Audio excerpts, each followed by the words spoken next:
Hello students. So in today's video we are going to discuss legal reasoning in ALET 2026. तो ALET में legal reasoning कैसे आती है, कौन से topics important है, किस किस topic की क्या आपके लिए weightage रहेगी, as well as we are also going to discuss some questions from ALET 2026. ठीक है, so let's begin with the video. सबसे पहले हम start करेंगे कि क्या क्या आपके ALET में important topic रहते हैं. So ALET में you know कि एलेट में आपसे लीगल रीजनिंग ज़्यादा पूछी जाती है. ठीक है, अवेयरनेस से वो इतने क्वेश्चंस नहीं रखते, but legal reasoning is important. Reasoning में कैसे क्वेश्चंस आते हैं आपके? प्रिंसिपल फैक्ट बेस्ड क्वेश्चंस होते हैं. प्रिंसिपल दिया होता है, प्रिंसिपल के साथ एक फैक्ट दी होती है, उस प्रिंसिपल को फैक्ट पे अप्लाई करके you have to answer the following. Next, सबसे पहला टॉपिक जो आपके लिए इंपॉर्टेंट है for legal reasoning is law of torts. Law of torts में भी अपने आप में 10 to 12 टॉपिक्स हैं, जिसमें से हमारे पास कुछ इंपॉर्टेंट टॉपिक है जिससे एलेट में क्वेश्चन आया हुआ है और जो एलेट के लिए इंपॉर्टेंट भी रहेंगे. First is general exception under tort law. Tort में जितनी भी जनरल एक्सेप्शंस है such as voluntary, non fit, injuria exception जो आपकी कंसेंट की है, नॉलेज की है, inevitable act, these are important. Second topic strict and absolute liability which is no fault liability. तो स्ट्रिक्ट और एब्सोल्यूट लायबिलिटी आपके लिए इंपॉर्टेंट रहेगी. स्ट्रिक्ट लायबिलिटी में इसको अच्छे से आपको प्रिपेयर करना है एक्सेप्शंस के साथ. एब्सोल्यूट लायबिलिटी में कोई एक्सेप्शंस नहीं होते. नेक्स्ट है vicarious liability. Again it is also no fault liability. Vicarious liability भी अच्छे से प्रिपेयर करना है कि there is a master servant relationship. Master और सर्वेंट का रिलेशनशिप होता है, पहली चीज. दूसरी चीज, सर्वेंट के जितने भी एक्ट्स होते हैं उसके लिए किसकी लायबिलिटी होती है? मास्टर की लायबिलिटी होती है. बट क्या ऑल एक्ट्स के लिए? So the answer is no. Servant के हर वो काम जो कोर्स ऑफ एम्प्लॉयमेंट में आते हैं उसके लिए किसकी लायबिलिटी होगी? मास्टर की लायबिलिटी होगी. ठीक है, नेक्स्ट है ट्रेसपास. तो यहाँ पे ट्रेसपास भी जो होता है कि जब आप किसी पर्सन की प्राइवेट प्रॉपर्टी में उस पर्सन की कंसेंट के बिना अगर एंटर करते हो, it is trespass. So these are some of the topics जो आपके लॉ ऑफ टॉर्ट से इंपॉर्टेंट रहेंगे. Next is law of contracts. Law of contracts is again a important topic when it comes to ALET. ALET में contract से वो हर साल कम से कम 1 to 2 questions रखते ही रखते हैं. सबसे पहले कम्युनिकेशन ऑफ एक्सेप्टेंस. यहाँ पे हमने सेक्शन 4 क्लियरली पढ़ा था कि एक्सेप्टेंस कब कंप्लीट होती है? Against the offeror as well as against the acceptor. तो इसको अच्छे से डिटेल में पढ़ना है.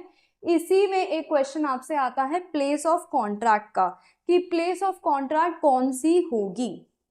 नेक्स्ट है वॉइड अग्रीमेंट्स. वॉइड अग्रीमेंट्स में अपने आप में वी हैव 10 to 12 अग्रीमेंट्स. तो इन सारे वॉइड अग्रीमेंट्स को भी अच्छे से पढ़ना है, जिसमें इम्पॉसिबल अग्रीमेंट्स भी है, जहाँ पे इनकॉम्पिटेंट पार्टीज के साथ भी किए गए अग्रीमेंट्स है. सो all of that is very important. और उसमें से कुछ मैंने यहाँ मेंशन किए हुए हैं, जैसे agreement in restraint of marriage, legal proceeding as well as trade. Trade में ये अच्छे से एक्सेप्शन पढ़नी है कि गुड विल क्या होता है, वहां पे अग्रीमेंट जो होगा ट्रेड का वो रिस्ट्रेन में होता है या नहीं होता है. ठीक है, प्लेस ऑफ कॉन्ट्रैक्ट में भी अच्छे से पढ़ना है आपको कि कहाँ पे प्लेस ऑफ कॉन्ट्रैक्ट होगी. वो जगह जहां पर एक्सेप्टेंस पहुंचती है, जहां पर एक्सेप्टेंस सुनी जाती है, वही प्लेस ऑफ कॉन्ट्रैक्ट बनती है. ठीक है, नेक्स्ट टॉपिक जो कॉन्ट्रैक्ट से इंपॉर्टेंट रहता है, it is section 19 of Indian contract act, that is voidability of contract. और बेसिकली हम इसको शॉर्ट फॉर्म में बोलते हैं वॉइडेबल कॉन्ट्रैक्ट्स.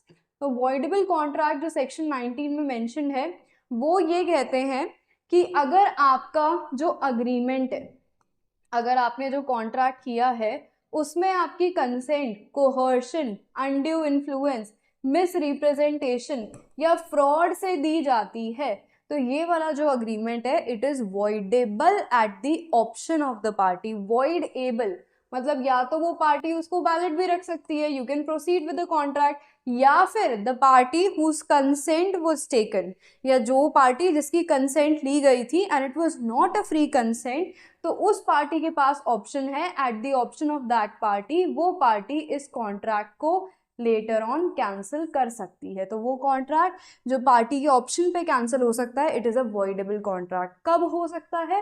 तो coercion, undue influence, misrepresentation as well as fraud के केस में. ठीक है। नेक्स्ट हम टॉपिक पे आते हैं क्रिमिनल लॉ। तो क्रिमिनल लॉ के क्वेश्चन एलिट में काफ़ी कम पूछे जाते हैं, वो एज सच बिल्कुल इन डेप्थ आपसे क्राइम या ऑफेंस की डेफिनेशंस या फिर यहाँ पे फैक्ट बेस्ड क्वेश्चंस इतने नहीं पूछते हैं। वहाँ पे आपको सिंपल प्रिंसिपल दिया होता है जिसको पढ़ के आप इजीली उन क्वेश्चंस को सॉल्व कर सकते हो।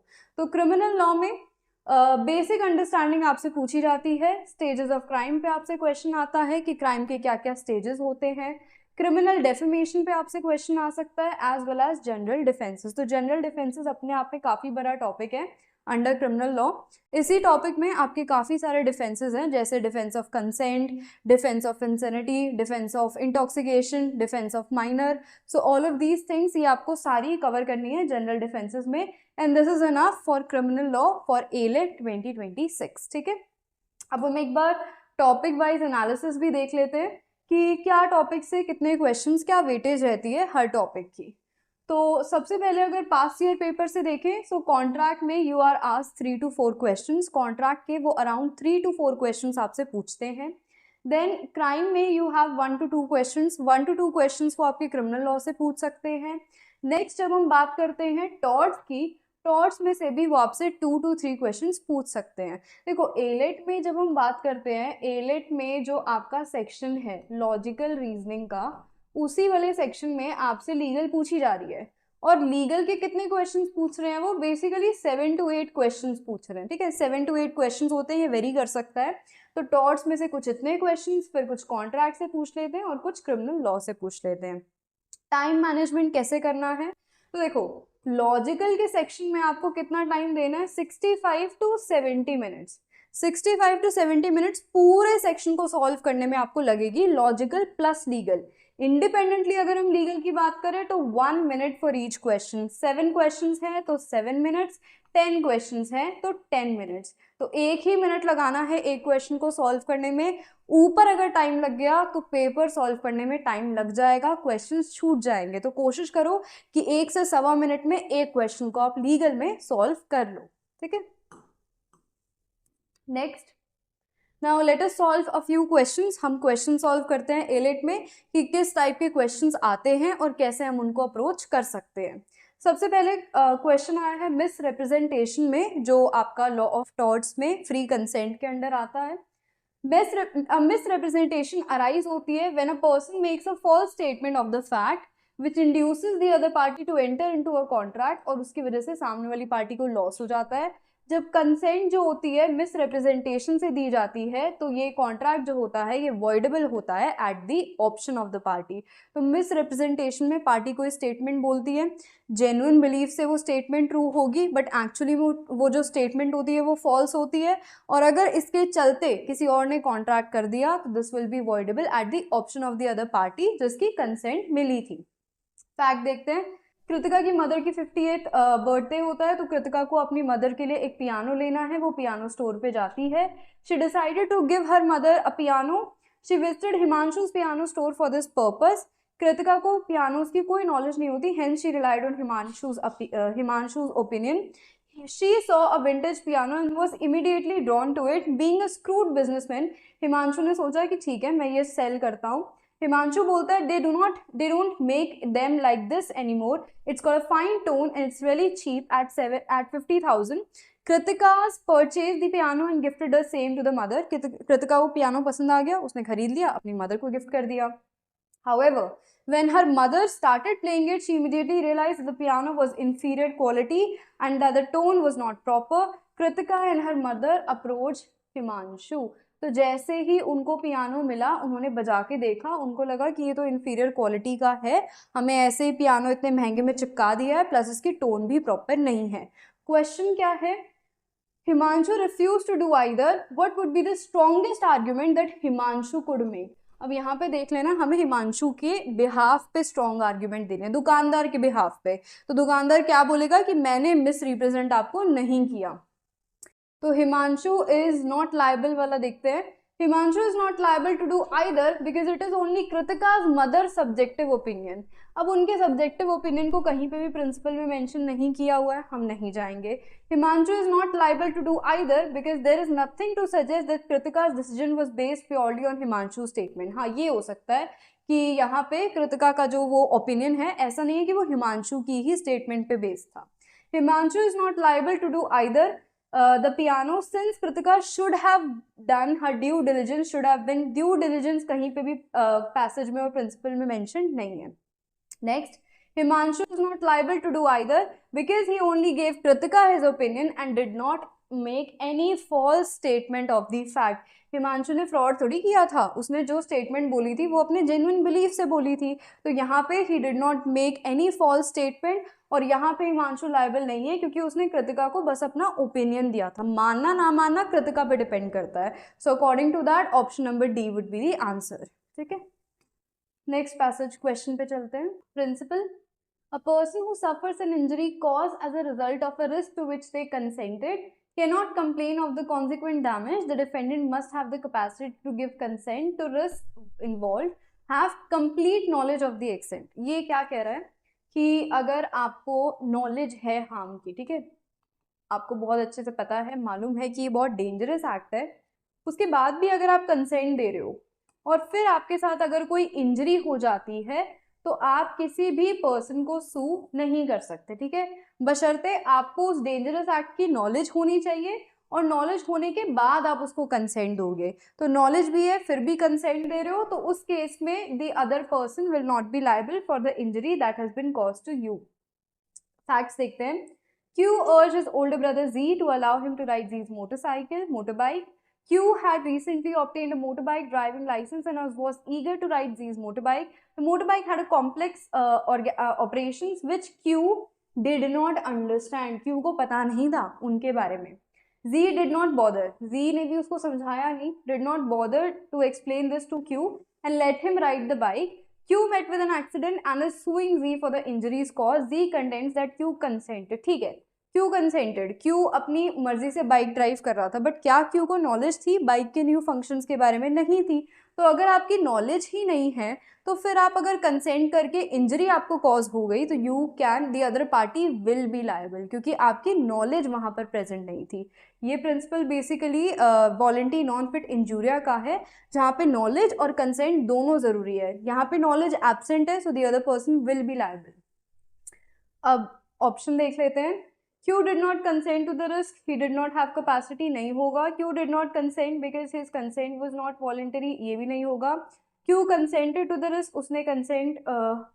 Q did not consent to the risk because he did not have the knowledge of the extent of the nature of the risk.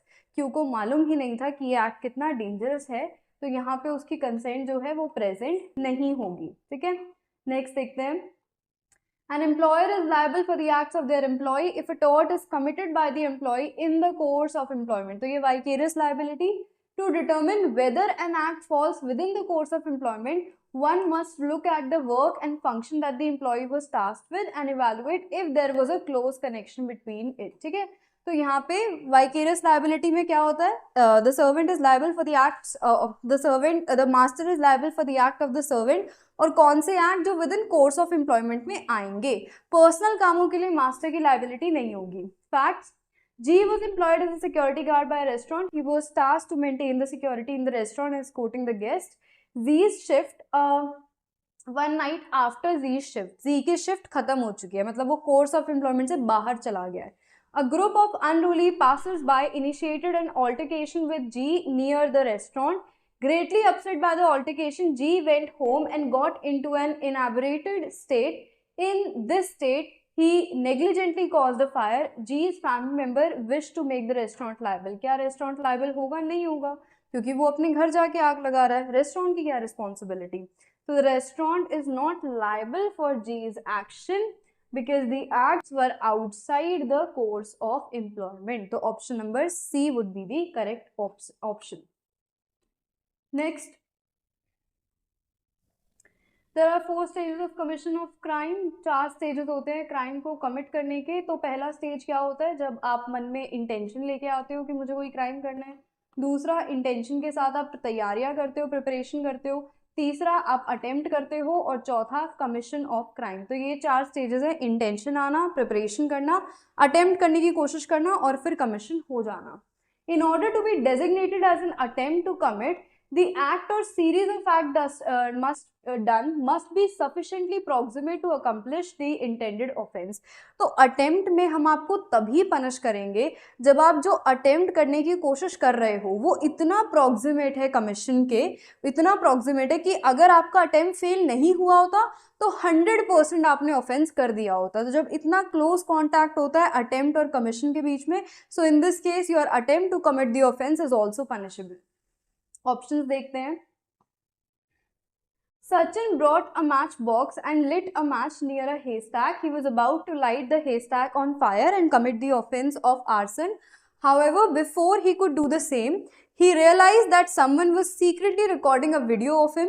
Fearing that he would be easily caught, he extinguished the match. तो वो बिल्कुल वहाँ पे माचिस की तीली जला के खड़ा है haystack के पास, बिल्कुल जलाने वाला है, बट उसको लगता है कि उसको सीरियसली कोई सीक्रेटली कोई रिकॉर्ड कर रहा है, तो वो बुझा देता है। अगर उसको नहीं लगता तो वो सीधा वहां पे डाल देता और वहां पे आग लग जाती। तो यहाँ पे उसका जो एक्शन है अटेम्प्ट का वो बहुत क्लोज है।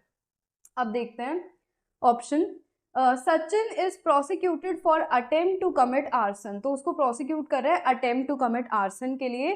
Sachin is guilty Sachin is guilty having committed arson since there was. तो देखो हम प्रिंसिपल पे जा रहे हैं, प्रिंसिपल में ये सफिशिएंट प्रॉक्सिमिटी मेंशन्ड है, तो according to that this will be the correct option. Sachin is guilty of having committed attempt to arson since there was a sufficient proximity between the act of lighting the match and the intended offence of the arson. तो सचिन ने ये जो light किया है और वहां पे जो ऑफेंस होने वाला है, क्योंकि दोनों में एक डायरेक्ट लिंक है, so in this case Sachin will be guilty for the offence of arson. अब नेक्स्ट क्वेश्चन पे चलते हैं।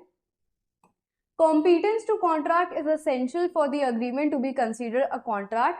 Competence any person who is of the age of majority, हर वो पर्सन जिसकी उम्र 18 साल से बड़ी है, हर वो पर्सन जो साउंड माइंड का है और हर वो पर्सन जो डिस्क्वालिफाइड नहीं है वो कॉन्ट्रैक्ट कर सकता है। एज ऑफ मेजोरिटी क्या होती है?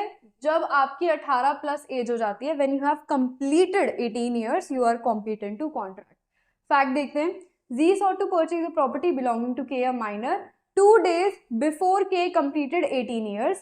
K really liked Z's offer and 6 months later they entered into the contract. तो 6 महीने के बाद जब वो कॉन्ट्रैक्ट कर रहे हैं तो अब K यहाँ पे 18 साल का हो चुका है, तो K is competent to contract.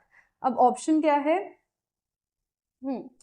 K is competent to contract because he entered into the contract after completing 18 years. तो 6 महीने बाद कॉन्ट्रैक्ट कर रहे हैं, 2 दिन में उसका बर्थडे था, तो 6 महीने बाद अब K हो चुका है 18 साल का, कॉम्पिटेंट है, कॉन्ट्रैक्ट कर सकता है वो Z के साथ। ऑलराइट,